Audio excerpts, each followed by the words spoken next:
السلام علیکم ورحمۃ اللہ وبرکاتہ نحمده ونصلی علی رسولہ الکریم اما بعد فاعوذ باللہ من الشیطان الرجیم بسم اللہ الرحمن الرحیم رب اشرح لی صدری ویسر لی امری واحلل عقدۃ من لسانی یفقهوا قولی رب زدنی علما رب زدنی علما رب زدنی علما اللہم فقہنا فی الدین آمین۔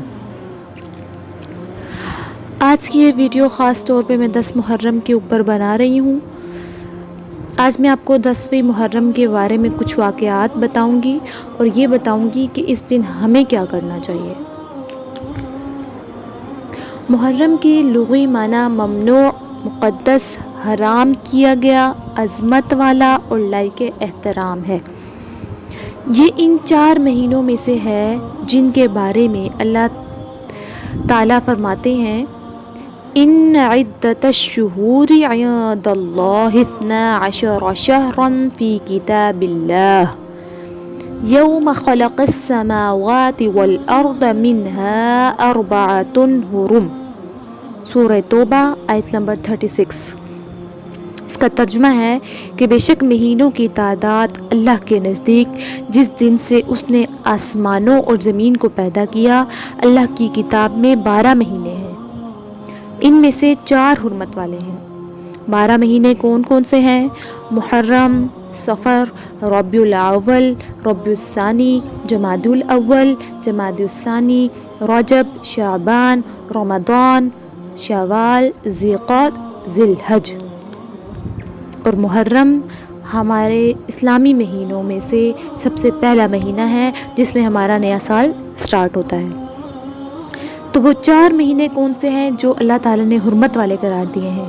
ان میں سے پہلا ذوالقعدہ، ذی الحجہ، محرم اور رجب ہے، جو اسلام سے قبل بھی حرمت والے تھے، اور اہل مکہ پہلے 3 مہینوں میں حج کیا کرتے تھے اور چوتھے مہینے میں عمرہ کرتے تھے۔ اس لیے ان مہینوں میں جنگ و جدل بند کر دی جاتی تھی اور امن کی ضمانت ہوتی تھی۔ ہر سال محرم آ کر یہ صدا لگاتا ہے میرا اللہ چاہتا تو میرے نبی کی شہادت، میرے نبی کے نواسے کی شہادت صفر میں ہوتی، ربیع الاول میں ہوتی، 11 مہینے میں سے کسی بھی مہینے میں ہو جاتی، ربیع الثانی میں ہو جاتی، ربیع الاولیٰ میں ہو جاتی، جمادی الثانی میں ہو جاتی، رجب شعبان میں ہو جاتی، رمضان جو سب سے بہتر مہینہ ہے رمضان میں ہو جاتی، شوال، ذوالقعدہ، ذی الحج میں ہو جاتی۔ محرم میں ہی کیوں رکھا ہے؟ ہم تو اندھے ہو کر گزر جاتے ہیں، ہمارے اپنا اسلامی مہینہ گزر جاتا ہے اور جنوری میں جا کر ہم بیدار ہوتے ہیں۔ یہ سب ہمارے اللہ کا ہی بنایا ہوا ہے، لیکن اس نے اس امت کی جھولی میں محرم کو ڈالا اور باقیوں کی جھولی میں جنوری کو ڈالا۔ اس محرم کی خاصیت کیا ہے آج میں آپ کو بتاؤں گی کہ محرم میں اللہ تعالیٰ نے آدم علیہ السلام کی توبہ قبول کی، نوح علیہ السلام کی کشتی جودی پہاڑ پر جا کر ٹکی، 10 محرم کو موسیٰ علیہ السلام نے سمندر پار کیا اور فرعون کو غرق کیا، 10 محرم کو یونس علیہ السلام مچھلی کے پیٹ سے باہر نکالے گئے اور اللہ تعالیٰ نے ان کی حفاظت کی، اور پھر ان سب پر چھا گیا میرے نبی صلی اللہ علیہ وآلہ وسلم کے نواسے کا واقعہ اور پورے خاندان کی شہادت ہو گئی۔ میرے نبی کے نواسے اور پورے خاندان کی شہادت ہو گئی۔ آدم علیہ السلام کے 10 بیٹے تھے۔ شیث علیہ السلام جو تھے ان کا ماتھا بہت روشن تھا۔ آدم علیہ السلام ان کے بیٹے سے کہنے لگے کہ بیٹا تیری پشت میں ایک امانت ہے جو تیرے باپ سے بھی زیادہ قیمتی ہے۔ ابا بیٹا باپ سے زیادہ قیمتی؟ وہ کیسے؟ کہا تو اس امانت کی بات کرتا ہے، میں تجھ کو اس کی امت کا نہ بتاؤں؟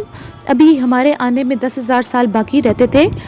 تو انہوں نے کہا کہ میرے سے ایک خطا ہوئی، میرے کپڑے اتار دیے گئے، وہ ہستی اس کی امت روزانہ خطائیں کرے گی لیکن اس کے کپڑے نہیں اتارے جائیں گے۔ آدم علیہ السلام کہتے ہیں میں نے ایک خطا کی، مجھے میری بیوی سے جدا کیا گیا، وہ امت، اس ہستی کی امت، وہ سارا دن گناہ کریں گے، اللہ ان کی بیویوں سے ان کو جدا نہیں کرے گا۔ آدم علیہ السلام کہتے ہیں میں نے ایک گناہ کیا، اللہ نے میری مشہوری کر دی، ساری دنیا کو بتا دیا۔ اس ہستی کی امت وہ سارا دن منہ کالا کریں گے اور اللہ ان کے گناہوں پر پردہ ڈالتا جائے گا۔ میں نے ایک گناہ کیا، مجھے جنت سے نکالا گیا، وہ ہزاروں خطا کر کے بھی اس کی رحمت سے بخش دیے جائیں گے اور جنت میں چلے جائیں گے۔ میں نے ایک خطا کیا، مجھے توبہ کے لیے 40 سال برس گئے، اور وہ ساری خطائیں کر کے بھی ایک بول بولیں گے یا اللہ مجھے معاف کر دے، ان کے سارے گناہ معاف کر دیے جائیں گے۔ آج کی اس ویڈیو میں میں آپ کو محرم ہجری کیلنڈر کا جو مہینہ ہے جس سے اسلامی سال کا آغاز ہوتا ہے اس کے بارے میں کچھ بتانا چاہتی ہوں۔ سن 17 ہجری میں حضرت موسیٰ اشعری رضی اللہ تعالیٰ عنہ کی توجہ دلانے پر حضرت عمر رضی اللہ تعالیٰ عنہ نے صحابہ کرام سے مشورہ کیا اور حضرت علی رضی اللہ تعالیٰ عنہ کے مشورے سے نبی کریم صلی اللہ علیہ وآلہ وسلم کی واقعہ ہجرت کو اسلامی سن کی ابتدا قرار دیا، اور چونکہ مدینہ منورہ کی طرف ہجرت کا آغاز ماہ ذی الحج کے آخر میں ہوا تھا اور اس کے بعد جو چاند نکلا وہ محرم کا تھا، اس لیے حضرت عثمان رضی اللہ تعالیٰ عنہ کے مشورے سے محرم کو اسلامی سال کا پہلا مہینہ قرار دیا گیا۔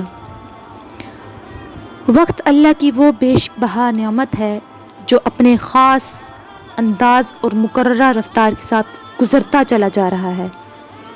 ہر آنے والا سال گزشتہ سال کو ماضی بنا دیتا ہے۔ سال تو اللہ کے حکم کے مطابق آتے ہوئے گزرتے رہتے ہیں، مگر اس وقت کو انسان نے کس طرح اور کن حالات میں گزارا وہ باقی رہ جاتا ہے۔ چنانچہ آنے والا محرم ہمیں پیغام دے رہا ہے کہ اپنی زندگی کو مفید، بامقصد اور صحیح کاموں میں استعمال کیا جائے اور اچھے اعمال کے ذریعے ان گھڑیوں کو اپنے حق میں حجت بنایا جائے تاکہ کل آنے والے وقت میں کامیابی نصیب ہو اور انسان مایوسی اور محرومی سے بچ سکے۔ جنید بغدادی رحمۃ اللہ علیہ نے فرمایا، تم ہر لمحہ یہ دیکھتے رہو کہ اللہ سے کتنے قریب ہوئے، شیطان سے کتنے دور ہوئے، جنت سے کتنے قریب ہوئے اور دوزخ سے کتنے دور ہوئے۔ سال نو کا آغاز ایک نئے عزم اور جذبے سے کیا جائے اور اس کے لیے ذہنی و عملی طور پر تیاری کی جائے۔ مثلاً کیا کرنا ہوگا ہمیں؟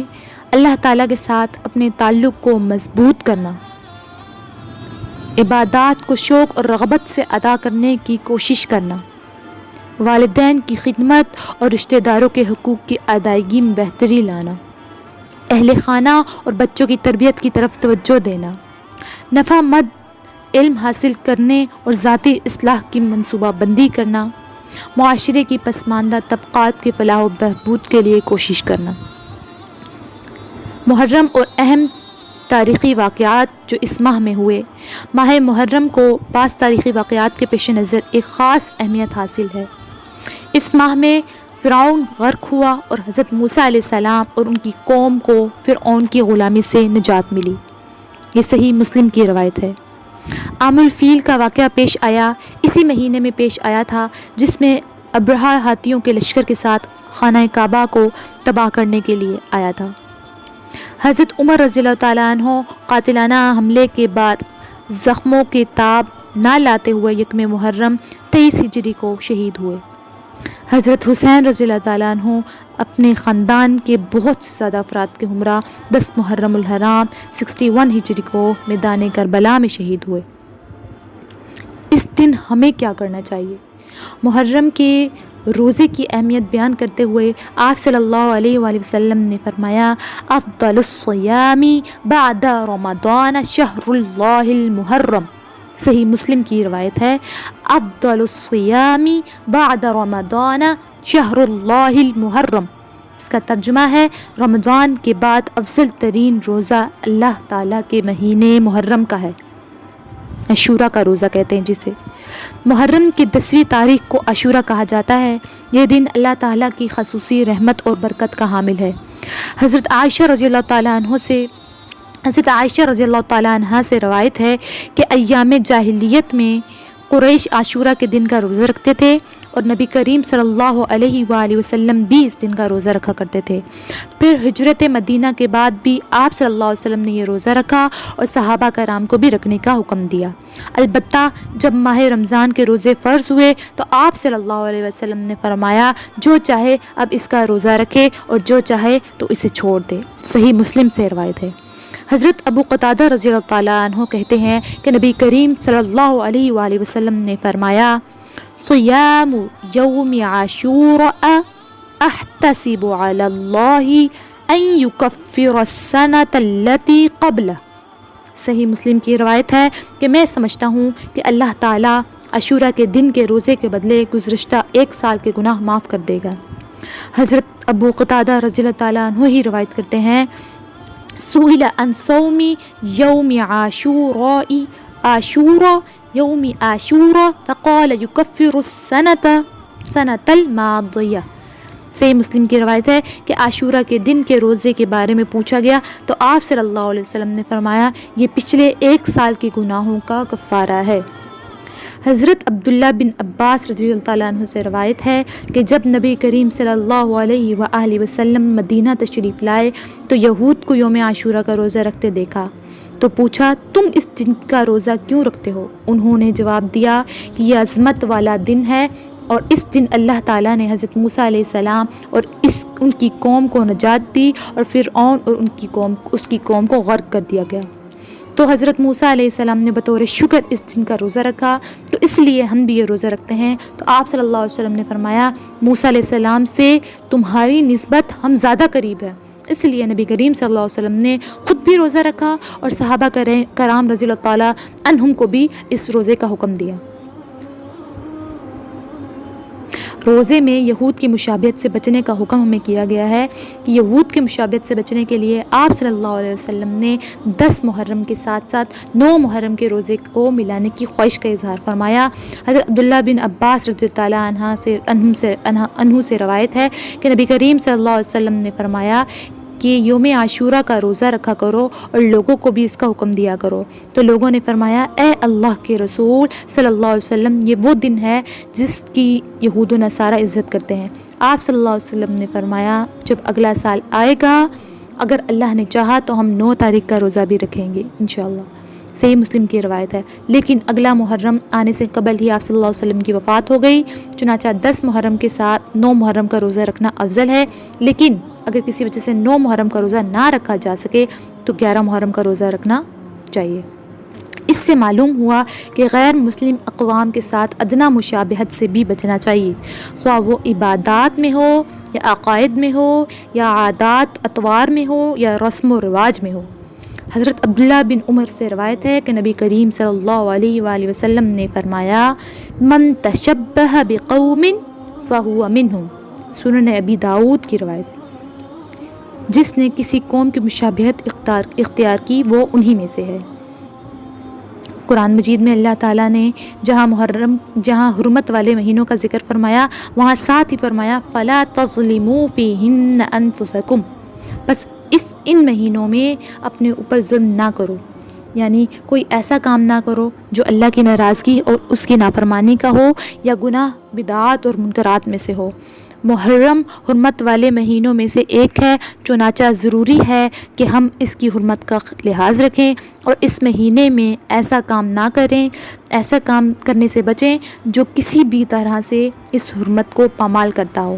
ہر قسم کے جھگڑے، فتنہ و فساد سے اپنے آپ کو دور رکھیں، اپنے بھائیوں کی جان، مال، عزت کی حرمت کا خیال رکھیں۔ ابن عباس رضی اللہ تعالیٰ عنہ سے روایت ہے کہ نبی کریم صلی اللہ علیہ وسلم نے حجۃ الوداع کے موقع پر فرمایا تمہارا خون، تمہارا مال اور تمہاری عزت ایک دوسرے پر اس طرح حرام ہے جس طرح تمہارے آج کے دن کی حرمت ہے، اس شہر کی حرمت ہے اور اس مہینے کی حرمت ہے۔ کیا آپ صلی اللہ علیہ وسلم کے یہ پیغام ہمارے لیے کافی نہیں ہے؟ اسی لیے زبان اور عمل دونوں سے ہر ایسے کام سے بچیں جو دوسرے کی اذیت اور تکلیف کا باعث بنے یا جس سے کسی کی دل آزاری ہو۔